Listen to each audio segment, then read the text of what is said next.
My older brother tried to humiliate me at our parents' 50th anniversary, so I exposed his darkest secret in front of everyone. Growing up, my brother Nathan was always the golden child. He could do no wrong in our parents' eyes. Straight A's, star athlete, a successful career, a perfect little family. And then there was me, David, the one who took longer to figure things out. I struggled with ADHD, jumped between jobs, and never quite found my footing. While Nathan was buying his first house at 28, I was moving back in with our parents after yet another failed business attempt. I knew what people said about me. Poor David, he's just never had direction. He's got a good heart, but he's not like Nathan. And Nathan? Oh, he loved it. He made sure I never forgot my place. At birthdays, he'd make jokes about my non-traditional career path. At family gatherings, he'd talk about how some people take longer to grow up. When I was going through a rough breakup, he stood up at a wedding and said, "Glad she found a guy who can actually commit." No offense, Dave. For years, I let him win. I let him humiliate me, put me down, make me the joke. But at my parents' 50th anniversary, that was the night it all changed. The venue was packed with over 200 guests, family, old friends, Dad's former business partners. It was supposed to be a night of celebration, a milestone event honoring a lifetime of love. And then, of course, Nathan grabbed the microphone. Let's take a moment to celebrate Mom and Dad. 50 years of commitment. A rare thing these days, huh? He paused for dramatic effect, grinning. I knew that grin. I'd seen it too many times before. And while we're celebrating commitment, let's also raise a glass to my little brother David. He turned to me, eyes twinkling with mischief. My stomach sank. David has always been unique. Some of us worked hard, built careers and families. Others, well, they took a more creative route in life. Laughter. A few polite chuckles. My parents smiled awkwardly. He's tried so many things. Retail, freelancing, moving back home, that whole yoga retreat phase. Oh, and let's not forget his famous spiritual awakening journey. More laughter.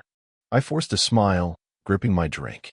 And yet, despite all that soul-searching, he's still single at 38. Truly an inspiration to us all. The laughter got louder. Nathan beamed, loving every second of it. Something inside me snapped. I stood up, took the second microphone from the DJ's table. The room went silent. Nathan, should I tell the truth? The grin vanished from his face. For the first time in his life, Nathan looked nervous. David, sit down, he said, his voice tight. I stared at him for a long moment, then picked up my phone. You know, Nathan, it's funny how you love pointing out my failures. My lack of success. My bad decisions. I took a step forward, my voice steady. But you forgot something. I might not be perfect, but at least I'm not cheating on my wife. Gasps. Whispers. Jessica, his wife of 15 years, turned to him, face pale. What did you just say? I held up my phone. Tapped the screen. Check your inbox, Jessica. Her phone buzzed. She glanced down, probably expecting some stupid joke. But then she actually read the messages. Her hands started shaking as she clicked on photo attachments, screenshots of texts, receipts of hotel bookings. She stood up. Nathan, what the hell is this? Nathan lunged for her phone. Jess, whatever David sent you, it's fake. He's just trying to ruin me. But Jessica wasn't buying it. She turned her screen to the table, showing the texts Nathan had sent Vanessa, his mistress. Can't wait to see you tonight. Same room. She read out loud. The whole room flinched. Nathan's face turned bright red. Jessica grabbed her wine glass and threw it straight in his face. Nathan flinched as the red liquid drenched his white dress shirt. Explain? Explain what? Nathan? That you're a cheating piece of S******. I heard our uncle mutter, holy sh***. This is better than reality TV. Nathan turned to me, pure hatred in his eyes. You ruined my life, he hissed. I smiled.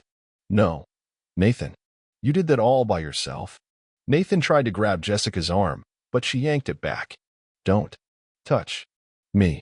Then she reached into her purse, pulled out her phone, and in front of 200 people, she did something no one expected. She went live on Instagram. Hey, everyone, Jessica said sweetly, flipping the camera to her soaking wet husband. Just wanted to hop on here and let you all know that my dear husband Nathan Yes, Nathan, wave for the camera, has been sleeping with some woman named Vanessa for over a year.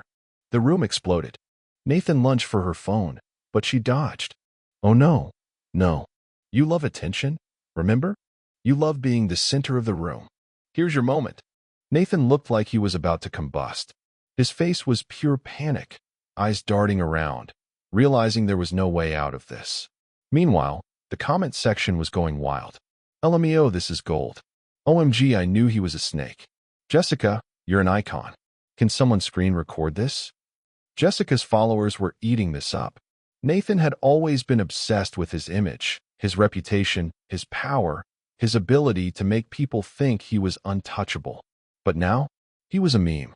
Jessica turned the camera to his boss. Oh, and Mr. Patterson?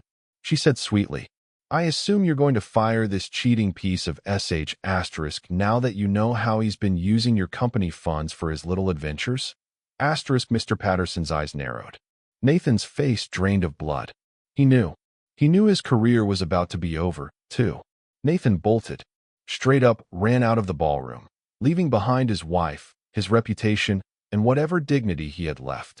People started laughing. Our uncle actually clapped.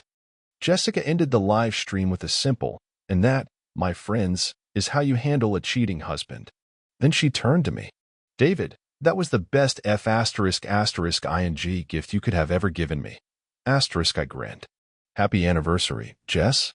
And then, we clinked our glasses and drank. While Nathan's world burned. Nathan's dramatic exit would have been the perfect ending to the night, but the chaos was far from over. People were still scrolling through their phones, whispering, processing everything that had just happened. The DJ had completely abandoned his playlist, letting the awkward silence settle over the ballroom. Jessica stood there, wine-stained and furious, breathing heavily. I'd never seen her like this before. Then, with a terrifying calmness, she turned to face my parents. So she said, her voice sharp enough to cut glass. Did you two know? Mom gasped. Jessica, of course not. We had no idea. Jessica's eyes narrowed, scanning their faces, trying to decide whether or not she believed them.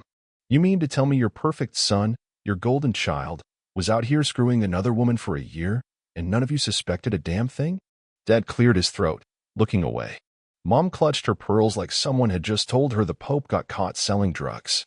I knew they were genuinely shocked, but at the same time, I also knew they weren't going to fully process what had just happened. Because to them, Nathan wasn't just their son. He was their legacy. And now, that legacy was in shambles. I sat back in my chair, sipping what was left of my drink. Nathan had spent years humiliating me. At birthdays, holidays, even at my own low points. And now? Now, the entire world had seen him crumble.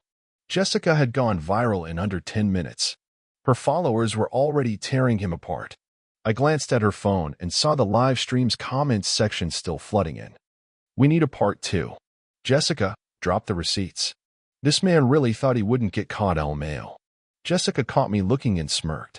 I hope you don't mind, David, she said, tapping her phone. But I think this is just the beginning. I raised an eyebrow. What do you mean? She pulled up her texts. Nathan wasn't just cheating. He was spending our money doing it. A hush fell over the table. Even my parents, still in shock, looked up. It turned out Jessica had been monitoring their joint bank account for months.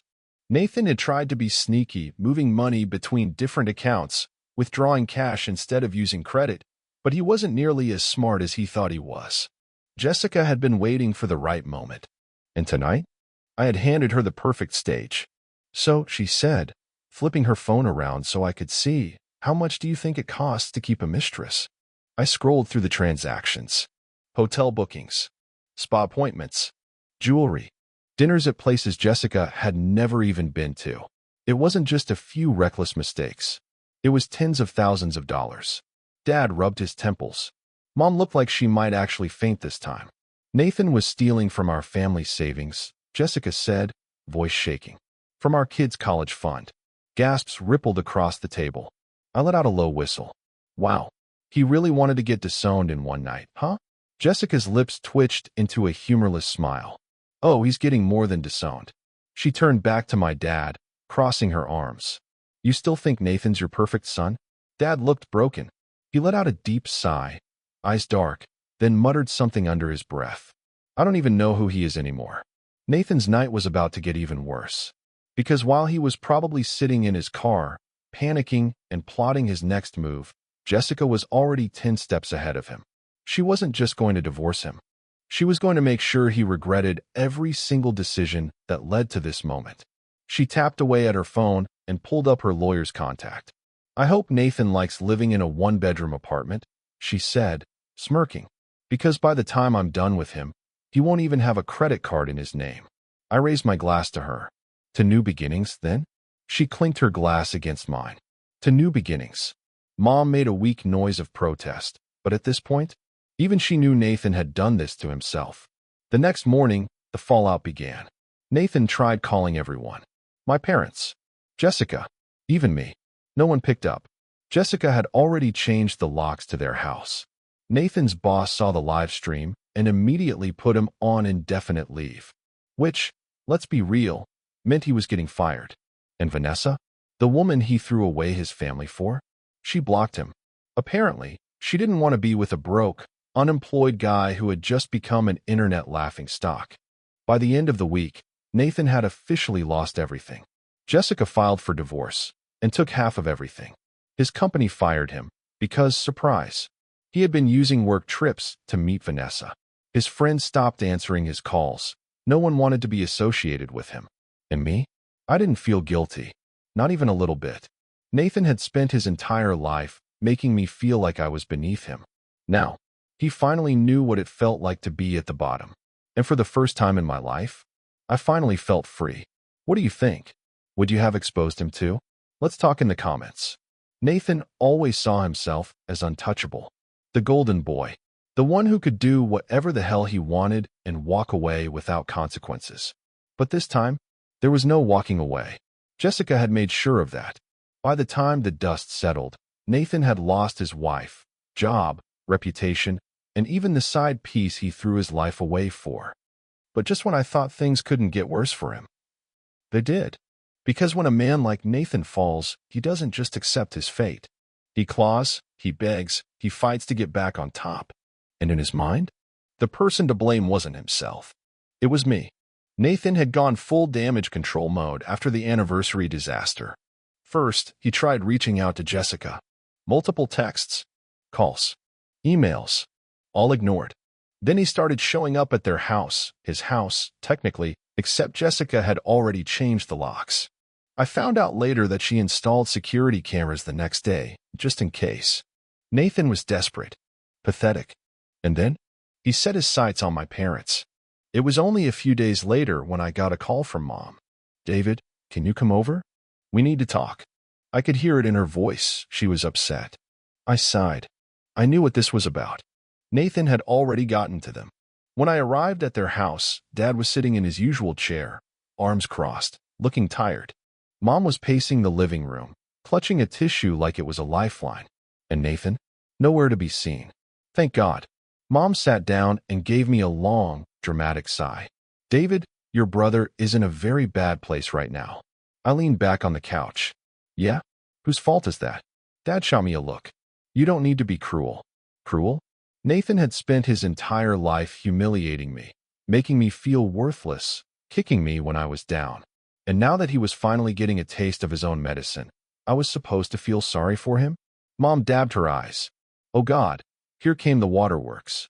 He lost everything, David. His wife, his job. He's not in a good place. He said he's been staying at a motel. I almost laughed. A motel? Nathan, who used to brag about his 5-star vacations, was now holed up in some cheap roadside inn? Good. I crossed my arms. And Mom gasped. David, he's your brother. No, I corrected. He's a bully who finally got what was coming to him. Dad sighed, rubbing his temples. Listen, he said, voice calmer. We're not saying what he did was okay. We're just saying maybe things went too far. Maybe. I cut him off. No, don't even start. You know damn well that if the roles were reversed, Nathan would be laughing his ass off right now. They both fell silent, because they knew I was right. The next morning, Nathan showed up at my apartment. I wasn't expecting him. Hell, I hadn't seen him since he ran out of that ballroom like a little BCH. But there he was, standing in the hallway, looking like absolute garbage.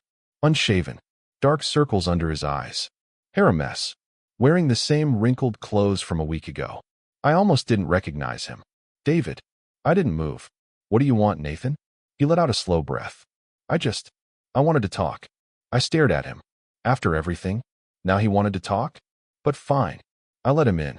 He stepped inside, looking around like he'd never seen my apartment before, which, let's be real, he probably hadn't. Nathan had never bothered visiting me unless it was to remind me how much better his life was. He sat down on the couch, running a hand through his hair. Get up, man, he muttered. I didn't respond. I lost my job. Jessica's divorcing me. I have nothing. I folded my arms. Sounds about right. He flinched, like he actually expected sympathy. Come on, David. I get it. You're pissed. You got your revenge. But you have to admit, you went too far. I went too far? I leaned forward. Nathan, you humiliated me for years. You made me feel like like I was nothing. You tormented me at every family event, every chance you got. But the one time I fought back? Now suddenly I'm the bad guy. His jaw clenched. That's not the same. Oh, it's exactly the same, I shot back. Except this time, people actually saw you for what you are. Silence. He wouldn't even look at me. Because he knew. He knew I was right. Nathan stayed for about an hour, rambling about how Jessica had frozen their accounts, how his company had cut him loose, how Vanessa, his side piece, refused to return his calls. I just sat there, watching him dig his own grave. And when he finally stopped talking, looking at me like I was supposed to say something profound, I stood up. I think we're done here. His head snapped up. David, come on. I walked to the door and opened it. You wanted to talk? We talked. Now leave. Nathan looked like he wanted to argue, but he must have seen something in my face, something that told him I was done. Because he didn't fight me. He just got up, shoulders slumped, and walked out. And just like that, Nathan was out of my life. For the first time ever. I finally won. Would you have forgiven him? Or would you have kicked him out too? Let's talk in the comments. Nathan left my apartment that night without another word. He didn't argue. He didn't try to explain himself again. He just walked out, his shoulders slumped, looking like a man who had lost everything. Because he had. I thought that would be the last time I ever saw him. But, as I should have known by now, Nathan doesn't go down without a fight. Because even after he lost his job, his wife, his home, and his reputation, he still had one thing left. His pride. And he wasn't about to let me walk away without a final attempt to drag me down with him. A week passed. I didn't hear from him. Jessica was moving forward with the divorce aggressively. She had a top-tier lawyer, had already frozen their shared accounts, and was in the process of selling their house. Nathan, on the other hand, was spiraling. He was jobless, living in a motel, burning through what little money he had left. And, according to one of my cousins, he had started drinking. A lot. Good. Let him drown in the consequences of his own decisions. I had moved on. I wasn't even thinking about him anymore. Until I got the call. It was my mom. I almost didn't pick up. I knew what this was going to be. More guilt. More excuses for Nathan. But against my better judgment, I answered. David, you need to come over. Mom, I don't think, please. It's about Nathan. I sighed. Here we go again. When I got to my parents' house, the atmosphere was tense. Dad sat in his chair, looking older than I had ever seen him. Mom was pacing, wringing her hands. And sitting on the couch, looking like absolute garbage, was Nathan. He had lost weight. His face was unshaven, his eyes hollow. But I didn't feel bad for him. Not even a little. What do you want, Nathan? He looked up at me. And then he smirked. The same smug, arrogant smirk he always had when he was about to say something awful. Just wanted to see my little brother one last time before I ruin his life. I laughed. Actually laughed. Ruin my life? Nathan, you already ruined yours. What the hell are you even talking about? He leaned back, stretching his arms like he didn't have a care in the world. Oh, you'll see. Mom gasped. Nathan, stop this. Just talk to him. Nathan ignored her. He reached into his jacket pocket and pulled out his phone. And then he showed me the screen. A draft email, addressed to my current employer. The subject line?